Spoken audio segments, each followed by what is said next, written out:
Guys, welcome to the Strong New York podcast. I'm your host, Kenny Santucci, and we have a very special edition here.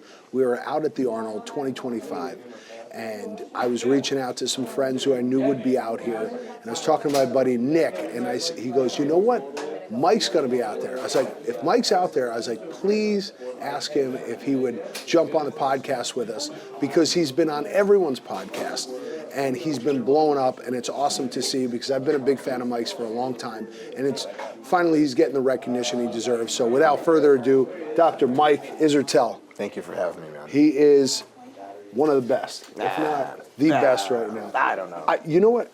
Why I want to chat with you so much is a couple, what was it, last year or 2 years ago, you came out to the gym, did a seminar, absolutely loved it. It was great.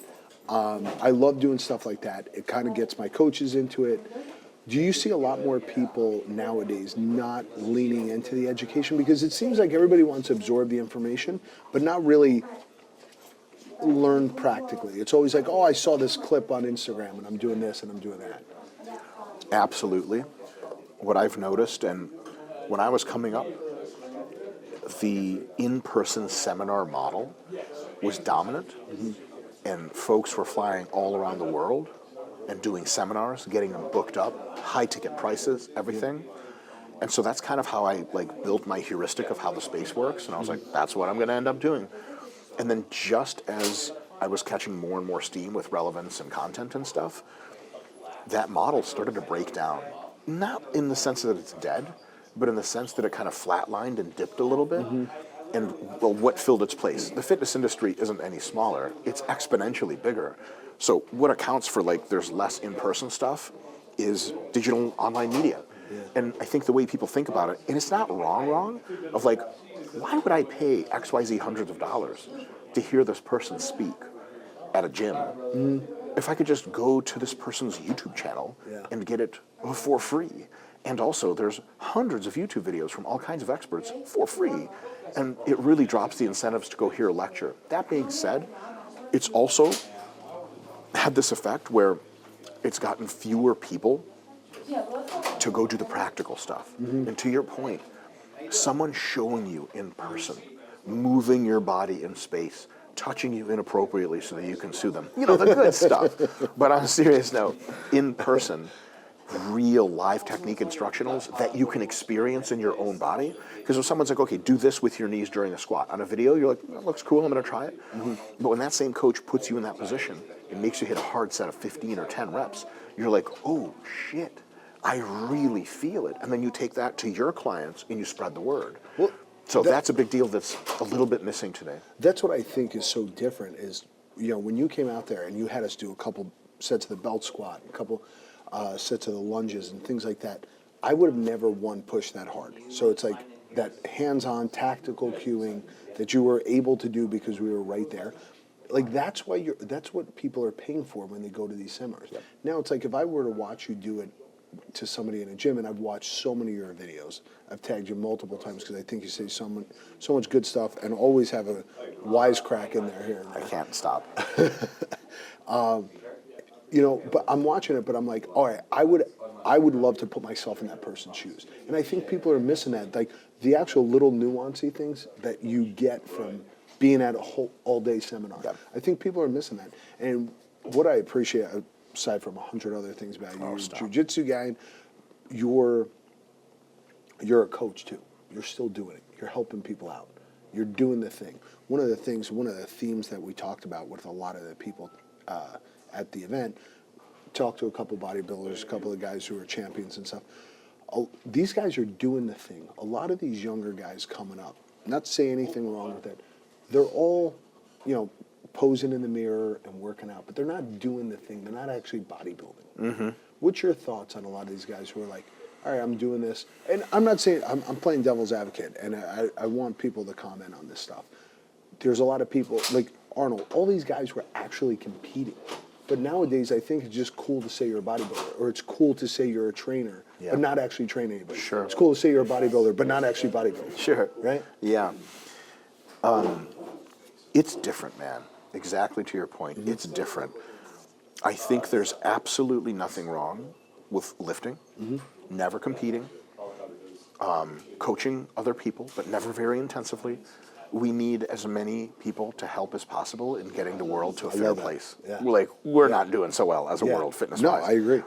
That being said, if you want to take your understanding of pushing the limits, of helping other people push their own limits to the extreme, yeah, man, getting ultra shredded, or at least your own version of pushing real hard into a diet, potentially competing, and helping other people by working with them very intensively, very interactively, in person as well, you're going to be able to multiply your abilities being a coach. So for example, if you are coaching a regular client and they're really struggling with their adherence and their hunger, but to you it came pretty easily, and you got pretty lean, you got abs, whatever, you're just not going to be able to relate with them when they're like, I can't do this anymore. Their sleep's messed up. All they think about is food. But if you did a show and you really pushed it and tried for bodybuilding, even if it wasn't a show, but if you pushed yourself to your limits, when someone tells you, I'm at my breaking point, not only can you leverage really good advice that you learned for yourself, but you can truthfully connect with them and tell them, I know exactly how you feel. That's a big deal. Imagine you're a client. You can tell your coach, I'm struggling. And your coach sends you back some kind of like, hey man, it's just what it takes. You're like, okay, but I don't feel seen. But if you're like, I'm struggling, and the coach goes, tell me how. And you tell him, and to every point he's like, yes, let me tell you how I felt. Let me tell you how this happened. And then they're like, oh, I'm not the first person down this fiery road to hell. And the coach goes, no, let me hold your hand. We're going to walk this together. You can do it because I did it too. That's a big, big deal. Huge deal. I coach a lot of people through marathons, and I always tell brutal. people. Yeah, and you know, doing the thing, coaching somebody through something that you've never done before has got to be a lot harder than actually have done it before. Because I tell people, I know what mile 15 feels like. Yes. I know what mile 18 feels like. So when you have a good understanding of what it actually feels like to do that thing, because I always say, I was talking to a couple guys, and I was actually talking to Brandon, a young guy who actually won the Mr. Olympia 3 times. Oh, who? Hendrickson. Breon. Yeah. No, Breon Ansley. Good God. Hendrickson. Right. Yeah. Oh, that's right. That's right. Yeah. So he's won it a couple times, and I was asking him. I go, he was a wrestler. He wrestled, cool. played football and stuff. And I was saying, I go, what do you think the hardest sport is? He's like, by far wrestling. Yeah. And I said, I wrestled, and I guess because I was just so into it, I would have done anything to lose weight and Sure. make weight and things like that. But I said, I don't know if I have the mental capacity or the fortitude that I need to be a bodybuilder, because I think there's a different type of discipline that it takes to be a bodybuilder. I have an interesting view on this. If you are a wrestler that didn't really have to cut weight, wrestling is brutal in its own way.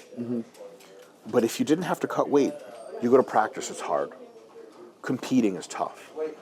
Conditioning sucks. And it's all the time, and you get beat down. At least you come home. You have some pasta, an ice cream sandwich. Yeah. You go to sleep, everything's nice, full night of sleep. The real trippy thing about both bodybuilding in a big way, and in less in a big way, but still in a real way, gymnastics, wrestling, and other sports where you have to manage your weight, is that after the tough practices, you can't just eat what you want. It's 24/7. You're a wrestler who doesn't have to make weight, and you don't have another match for 7 days. Pizza, whatever, who cares? You have to make weight, and especially if it's tough for you, you got a match in 7 days. It's not 7 days. It's, I'm not doing the math in my head, however many hours that is, that's in 7 days, tick, tock, you're hungry. You can't sleep. You want to eat. You can't. The energy loss. Oh my God. Doing practices when you're dieted down and it's like, all right, 10 takedowns each. You're like, how am I going to do this? But you still have to do it. Brutal. And for bodybuilding, you do that for 16 weeks. And so that pushing yourself beyond and restricting your food at the same time, different vibe, different energy. I'm not going to say that sports like swimming, sports like wrestling, which are super brutal running, but you don't have to be conscious of your weight. And running, you burn so many calories running anyway that usually you're just like trying to get in enough food. They're brutal in their own way, but there's something extra special, differently brutal about wrestling, gymnastics, a few other sports, and definitely bodybuilding, where not only do you have to go hard, but you don't just get the whole rest of the day off. As a basketball player, your Sunday was chill time. Yeah. As a wrestler cutting weight, a gymnast managing weight, and a bodybuilder, your Sunday is that slow tick of the clock. Yeah. Eating that dumbass feel it. tilapia and shit, being like, someone's like, or I've had like, you know, every now and again you're prepping and someone sees you eating that stuff, and they're like, so do you like eating that? I just want to be like, get the fuck out of my face. Well, you're just always on edge. Always. Yeah. It's like at any moment somebody says something, you want to freak the fuck out. 100%. But you don't have enough energy to freak out. So there's this little dying voice inside your head that freaks out in your head, but the muscle contractions never get through your lips. I'll tell you what, the worst feeling I ever had from that was I did an Ironman back in 2012. That's brutal. That's a whole different. I don't It's a understand whole how that different works. animal. And you can't eat, you can't shit, you can't piss because you're just completely exhausted. Any nutrition you take in your body's utilizing this fuel. And I remember crossing the finish line and just being like, having no emotion. I couldn't move. They gave me a bag, 2 bags of insulin. And I still was like, felt like dog shit. So it's like, there's definitely some hard sports out there. I've done some really hard stuff, but you know, I definitely give a lot of credit in being around this environment, watching all these people. And there are people who walk around pretty shredded. One of the questions I had for you was, you know, Sam Suick. He's talking about how, you know, from what I know about him and what I've seen on social media is he's eating a lot of like McDonald's and shit. He's promoting. Okay. He's taking a ton of stuff, and he's a younger guy, and he didn't have a coach. Do you think the sport's evolving where people are like, all right, there's enough knowledge out there, I don't need a coach? And how much does that diet really not matter if he's still getting these gains? So for gains, in the off season, if you eat enough protein, enough calories, the fraction of fat versus carbs and the healthiness of the food doesn't matter much. It's just the honest truth. And so you can get real jacked eating enough protein, which Sam for sure does, and then like eating some decently, he eats decently well, with a little bit of bullshit here and there, maybe quite often. Nothing wrong with that. It's not great for your long-term health. Yes. It's not going to optimize your physique, but it works. The thing is, though, Sam just turned pro. And he did it by suffering through the same bodybuilding shit diet we all do for months and months and months. So to turn pro, to get ultra shredded like he did, he earned every single bit of that. Now, as he becomes better at bodybuilding and becomes older, even in the off seasons, he's going to want to, and he's probably going to start to eat a little bit more healthy and not blow up and get super fat and bloated and out of shape. He's never been super fat and bloated, but eventually as you get much bigger, you just don't feel as good eating junk. I don't know if you've ever had this. Definitely. I eat super clean, and if I eat pizza or some shit, I feel it. You feel it. Yeah. For me, when I was 20 years old, up until I was 20, McDonald's made me feel good when I ate it. Maybe I just wasn't aware. But I remember one specific McDonald's meal that I had when I was 20 years old. We got back from the McDonald's, and I was like, I don't feel good. And ever since then, I've eaten cleaner and cleaner and cleaner in the off season, and I feel good doing that now. Yeah. So I think Sam is a young person who's just having fun, eating some fucking good food and getting huge. And I think he's going to continue to do that, but like most people, totally organically, I think he's probably going to like continue to eat a little bit healthier over time, even in the off season. You don't see a lot of 40-year-old, 35-year-old bodybuilders in the off season just jamming burgers. A few meals here and there, not regularly, because at some point the guys are like, my training doesn't go well when I do this. Even with alcohol, I used to love going out and drinking and having a good time. It is, I'd say about 37, 38 years old, I turned around and I was like, I can't do this anymore. I just feel like shit. Like that, the ability to recover just became so much harder. And was it because you were drinking less often? Because I noticed something. When you're really young and you drink all the time, you basically are fucking alcoholic and you don't know it. And you're like, oh, I'm able to recover. Like, yes, so can my uncle. He's 65 and he's drank every day of his life. He's just got real well practiced at it. But I feel like some adults, they get into the professional world, they get in their late 20s, and the drinking turns from a Thursday, Friday, Saturday thing to like Friday I'll really knock it back, Thursday I'll have a few, and Saturday oftentimes I'll just veg. And then 2 weeks later, you like really try to stack the drinking, and you're like, oh my God, I can't do this. Yeah. I don't think it's as much. People say it's because I'm older. And like, I'm a Russian. Do you know how many relatives I have that are old that can drink any college student in America under the table? Yeah. They're just still doing it. People reduce their frequency, and they try to get back into that lifestyle, which isn't good for you anyway. But hey, have a fun weekend, on Long Island or something. And then you're just like, I can't do this anymore. People, it's because I'm 37. That might be a little component of it. I don't even think that is a component. I think it's just like, you're just not an alcoholic anymore. It's good that you can't handle the alcohol anymore. No, it's so true, because I have an uncle who's like 83 years old, drinks every day. My man. Breakfast, lunch, and dinner. Holy shit. Smokes cigars, doesn't give a shit. Yeah. I've never seen him sober.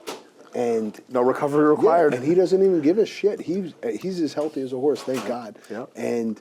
But for me, it's like I'll go out with him, and I'll have one drink, and I'm like, yeah, I'm done. You have that too. I just don't do it anymore. Dude, and it's not like I want to be a person that says like, I'm 40. Okay, so you're a little younger. How old are you? I'll be 42 next 42. month. So roughly the same age, Yeah, right? I want to say that I'm like, because I don't drink. I tried drinking. I was on vacation with my wife in Japan a little while back. I tried drinking. It was a disaster. I want to say I don't drink because for health, because of like cognitive stuff, longevity, and that's all good reasons not to drink. That's not the reason I don't drink. Mm-hmm. I don't drink because every time I try half a few drinks, literally like you just said, a few drinks in, I'm just like, I have a headache. I'm in a worse mood than when I began. Yeah. My stomach feels all fucked up. What the hell am I doing Yeah, here? why am I doing this to myself? So lucky for you and I. The thing is, you and I are the exception. A lot of people drink, and they love it. Mm-hmm. And they're older, and they love it. Yeah. And they don't want to give it up because it makes them feel good. So I think a lot of that might have to do with also the fitness lifestyle. When you get in really good shape and you eat clean for a while, you get to feeling how your body feels when it's a well-oiled machine. Mm-hmm. I'm not going to say you get addicted to that feeling, but you get to know it really well. I think I definitely say this with a lot of overweight, unhealthier clients. I go, you don't even realize how good you could actually feel. Yes. And I tell them that all the time. I go, you're at a point where your body is just adapted to feeling like shit all the time, so you think that's the norm. Yes. But if I could get you to see what this other side feels like. And then you come back and try to eat like shit, you're going to be like, I can't do this. Yeah. No, anytime I go out with friends or clients and stuff, and they're ordering pasta and shit, and they're like, you never eat pasta. I'm like, I feel horrible when I eat pasta. Yeah. Unless I'm in Italy. Still, thank God, I can eat pasta. But a lot of junk food, I can eat it all right, but I'm going to pay for it hours later. Yeah, for sure. Yeah. So, I mean, I've been watching you blow up. I mean, it's incredible. Like, you are the most sought after person on social media. That's just a testament to how terrible social media is. But you've been doing some really cool stuff. I mean, I've been seeing you on everybody's podcast. Who have you really, like, kind of connected with? Who's somebody who because you've been on a lot of these bigger podcasts and stuff, who have you really connected with and kind of had a good banter with? I mean, pretty much everyone's podcast that I've been on has been a blast. Well, you're easy to get along with. I don't know about that. I think everyone else is easy to get along with. I mean, Chris Williamson and I have a really good relationship. Yeah. And Chris is just an amazing person. And so I think some of the folks that you can talk to just like normal human beings, there's not any pretense. You meet Chris, you get the real Chris. Mm-hmm. There's not a fake Chris somewhere. I don't know how I found his podcast, but I fell in love with him about a year and a half ago. I fell in love with him literally, like, in the homosexual way.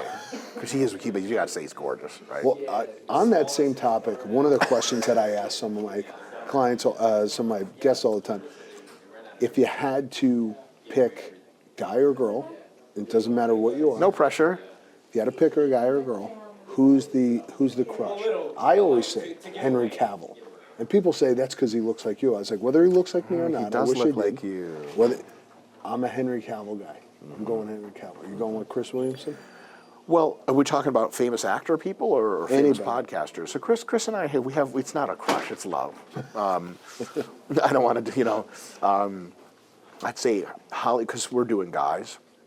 Since we're doing guys, George Clooney. It's the eyes that get me. The puppy dog eyes, I can't stand it. If he was on the side of the road, I don't care. I'd pull him into my car. And women. Oh, yeah, I don't care. I don't know. I'm kidding. Take anyone. What's her name? Oh, my God. Cardi B. Really? Cardi B, 100%. Wow. Yeah, she could get it. You like it? 1,000%. Yeah, everything about it. Yeah. I the other day I was doing a podcast and they asked me, and I was like, Dua Lipa for sure. I don't even know what she looks like, being honest. Oh God, so I'm hot. sure she's like quite this attractive. British. She's got the the British accent. I'm into that. I'm into the the 25 to 30-year-old. It's perfect. It's a good age. It's a good age. For an old guy, because I still just want to know I could hang with the young kids. That's it. Yeah. I think Cardi B is Dominican, or at least part Dominican.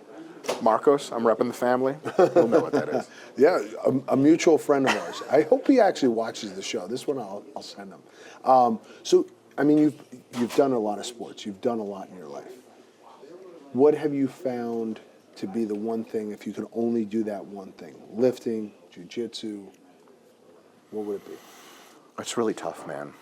Lifting is just a part of me. Catching pumps in the gym is in its own separate pedestal. But as far as pure vibes of when I'm doing the thing, and if I could not have injuries anymore and not need my body to be well prepared for bodybuilding, jiu-jitsu, man. Yeah. It's just grappling, just fucking takedowns, the whole thing. I love it. I can't get enough. Well, you got into it pretty early on, though. No, I was 29 when I got into it, but Yeah. I'm 40, so. Yeah, but like 29, so what was that? 11 years 11 now, years yeah. ago. It wasn't what it is today. No, it was fewer and further between. And Yeah. 10 years before that, it was almost unheard of. Yeah. Super, super new sport. So what made you get into it? Because I started doing it right out of college, and that was 20 years ago, and it was very nichey. There weren't a lot of gyms, but it was only because that was like the next progression after. Sure. wrestling. What are you going to do after wrestling, right? If you're not going to the Olympics, there's now a private wrestling club. I got tired of doing walking cardio for bodybuilding, and then I moved. My friend Melissa Davis, Dr. Melissa Davis, she was doing jiu-jitsu competitively. She was really good at it. I really look up to her in general. I looked up to her, and I was like, this is really cool. I had wrestled in high school, so I vibe with that shit. Okay. And then I met Dr. Jen Case at UCM when I was a professor, and she was highly competitive. And I was like, I told her at the after I got the job or whatever, I was like, hey, can I come with you to practice? And she was like, sure, because everyone says that. They're not going to do it. And then I showed up. Technically speaking, it burns a lot of calories. I still do like incline walking. I do just walking around the neighborhood for cardio, step tracking. But jiu-jitsu definitely burns a lot of calories. I have to be ginger with it. If I go full bore, it's a level of fatigue. You know how it feels after hard practice. Yeah. Not only are your muscles zapped, your cardio zapped, your system feels tired, but your joints are like frozen in place. Yeah. You're like showering after jiu-jitsu. You try to like wash your ass, and you're like, nope, that's not gonna work. I had to go in with the other arm. Do you like gi or no gi better? I like gi better. Me too. I can't believe I'm saying it. Like the first time I ever got in the gi, I was like, this is like stupid imperial Japanese outfit. This is dumb. Because I was a wrestler, and I was like, this gi stuff is just stopping my game. No gi is awesome, and I train now for the last few years almost exclusively no gi. Really? It's just convenient. And my wife just started jiu-jitsu. She's training no gi. My training partner / coach, Will Starks, he's MMA pro, so he trains no gi predominantly. But man, I got a whole different game in the gi. As soon as I get my handles, I get those lapels going, baby, we going. And it's sticky and it's slow. I love it because I have a slow smash game and a deep half game that's also slow. My coach, Josh Vogel, his nickname is the Sloth. Because he does things super slow to you, but he's always one step ahead. So you're like, he's moving so slow, but he's still beating me. Now he's on my back somehow. And so like, the gi is just magical, 100%. No, I mean, it has become the one thing that I know, because when people are like, oh, do you do therapy? I'm like, yeah, I try to go as much as I can. They're like, oh, that's so great. I was like, yeah, I try to go to jiu-jitsu like 4 or 5 times a week. And I go, because I am completely relaxed after I get back. Fighting other people, beating other people up, and getting your ass beat takes from you all the toxicity that your soul turns up over the days and the weeks and just zeroes it out. I truly believe that. I mean, it has been nothing but a blessing in my life. Amazing. And I try to get as many people to do it as possible. And especially for like little girls and my nieces and stuff, I tell my brother, my sister, I'm like, get them into jiu-jitsu. At least you have that peace of mind at night that they have some idea of how to defend themselves. Oh, yeah. It's also, if you get them in young enough, it's an anti-bullying device. Yeah. Can you imagine a kid doing jiu-jitsu since they're 6 years old? And now someone tries to bully them when they're 12? How the hell is that going to work? Yeah. Like, hey, I'll beat you up. Like, all right, take a shot at the title. Boom, back take. Like, Because, if you're a kid especially, you learn so much quicker and so much deeper than adults do. 6 years of 4 days a week of jiu-jitsu for a kid between age 6 and between age 12, that's a fucking killer. Well, as a former wrestler and somebody who does jiu-jitsu, I know as soon as somebody grabs me or like I bump into them, you're like, they either roll or they don't. For sure. Right? And you're like, I'm going to fucking throw you through a wall. 100%. Or you're going to throw me into a wall. This is going to be a fight. Yes. Yeah, for sure. Yes. So, I mean, you've been doing a lot lately. You and Nick have created an unbelievable product with the RP. Right? I've been on that for a while. You have been such an influence on me over the past couple of years. I use the Versa grips, which I would have Aren't they great? I love them. Absolutely love them. I take them everywhere. I have them in the car with us. I was using them all morning this morning when we were working out. I love your take on the understanding of like how to train and everything. Your podcast, your on the YouTube channel has been awesome. It's so good. I love the way you break things down. Obviously, there's always a comedic spin to it. I mean, you're doing everything. I guess. Right? Like, what do you attribute a lot of your success to? I think I was just born handsome, It's all just handouts. Everyone watching this is like, that's not true. I get quite focused on what I do. I like what I do. And so my wife and I are workaholics, to be completely honest. Is she? Who does the YouTube show? Is it? You mean like, because it's a lot of people now. Yeah, I was going to say, So, you have a team. It's me blabbing. Scott, the video guy, is the producer. He's the main camera person. And does he He do farms all out the the editing to our team of editors who are amazing. And he does some of the editing, but less and less now because he's more of an overseer. And then my wife, Crystal, she has like 10 jobs. One of her side gigs is to basically run the scheduling and the timelines and the communicating to marketing and all the other departments at RP for the YouTube channel. So I have three bosses, Mr. Nick Shaw, who runs the whole company, Scott, my producer boss, and then Crystal, my wife boss, and YouTube also boss. Yeah. And so it's a machine. But she works on a ton of different stuff. She's still a practicing sports med doctor. But like, we just work all day long. We either work or train, or we sit in front of the TV and watch like police body cam footage and then go to sleep. So my secret to success is just working consistently. I don't know if you've done it on purpose, because right now, one of the sticky points for my business is the marketing aspect. And I think you've really marketed it well, whether you did it on purpose or not. We have a whole marketing department. I don't even know how any of that works. So that makes sense. Yeah, well, because I think the delivery and the way you put it out in social media, it's like the way you're like, oh, let's say The Rock's leg program or whatever, when you were talking about, the leg press machine and all that stuff. I remember that video. I think the way you put it out there is so well done. Like, because it kind of draws you in. You're like, The Rock's. That's Scott, the video guy. Yeah, I think it's very well done. I think you really kind of mastered it with the marketing side, with RP, with the YouTube channel. It's very impressive. Thank you so much. And it's awesome to see you grow. It's like 2 years ago when I had said, I was like, I got Mike Israetel coming to the gym. So many people are like, ugh.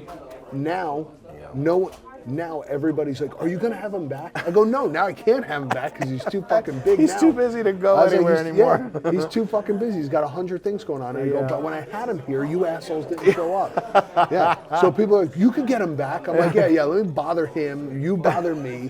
Sure. You'll get me out. That same person's like, I'm busy that weekend. Yeah, of course. Yeah, and that's how it always happens. Mike, I appreciate you taking your time. Thank you so much. Hanging out with us. Huge pleasure. Obviously, guys, the world knows who he is now. But he's really been crushing it. Tell everybody where they can find you. Thank you YouTube. so much.